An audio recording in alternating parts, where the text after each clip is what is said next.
പത്തനംതിട്ട തിരുവല്ലയിൽ ഷോക്കേറ്റ് ഒരാൾ മരിച്ചു. മേപ്രാൽ സ്വദേശി റെജിയാണ് മരിച്ചത്. രാവിലെ വീട്ടിൽ നിന്നും പുല്ല് ചെത്താൻ പോയതായിരുന്നു റെജി. പ്രവീൺ പുരുഷോത്തമൻ നൽകും വിശദാംശങ്ങൾ. പ്രവീൺ, എങ്ങനെയാണ് ഷോക്കേറ്റതെന്നാണ് മനസ്സിലാക്കാൻ കഴിയുന്നത്? പത്തനംതിട്ട തിരുവല്ല മേപ്രാളിലാണ് പുല്ല് ചെത്താൻ പോയ 48-കാരൻ പൊട്ടി വീണ വൈദ്യുതി കമ്പിയിൽ നിന്നും വൈദ്യുതാഘാതം ഏറ്റ് മരിച്ചത്.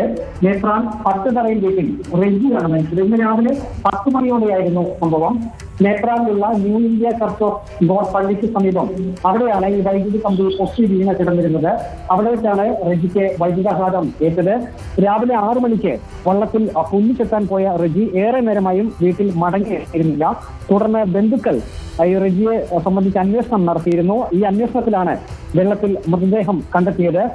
പിന്നീട് KSEB ഉദ്യോഗസ്ഥരുടൻ തന്നെ അറിയിച്ച് KSEB ഉദ്യോഗസ്ഥർ ഈ സ്ഥലത്തേക്ക് എത്തുകയും വൈദ്യുതി ബന്ധം വിച്ഛേദിക്കുകയും ചെയ്തു. അതിനുശേഷം റെജിയെ തിരുവല്ലയിലെ താലൂക്ക് ആശുപത്രിയിലേക്ക് എത്തിച്ചെങ്കിലും മരണം സംഭവിക്കുകയായിരുന്നു. തിരുവല്ലയിലാണ് ഷോക്കേറ്റ് ഒരാൾ മരിച്ചത്. മേപ്രാൽ സ്വദേശി റെജിയാണ് മരിച്ചത്. രാവിലെ വീട്ടിൽ നിന്ന് പുല്ല് ചെത്താൻ പോയതായിരുന്നു റെജി. അങ്ങനെയാണ് ഷോക്കേറ്റത് എന്നാണ് പ്രവീൺ പുരുഷോത്തമൻ റിപ്പോർട്ട് ചെയ്യുന്നത്.